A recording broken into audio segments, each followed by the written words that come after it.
हम मीनू झा गोर लगै छी समस्त मिथिलावासी के। MM झा जी के रचना एकटा पावनि के गीत लऽ कऽ उपस्थित छी।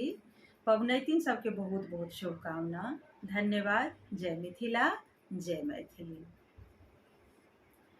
पावनि ई 15 दीना सावन के महीना, पावनि ई 15 दीना सावन के महीना, पूजब हम नाग नगीना सावन के महीना।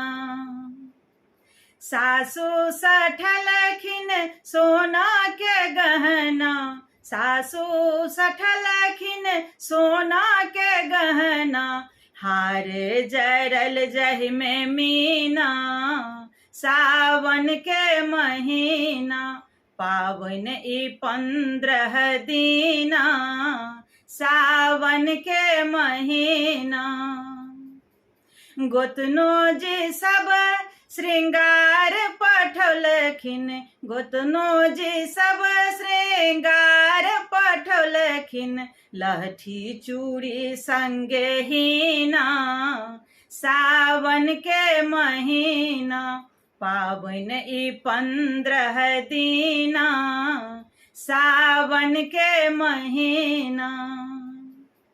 ननदो पठौलखिन फूल डाली सजा क, ननदो पठौलखिन फूल डाली सजा क, अरहुल बैजंत्री ओगेना सावन के महीना। पावनि ई 15 दीना सावन के महीना, पावनि ई 15 दीना सावन के महीना।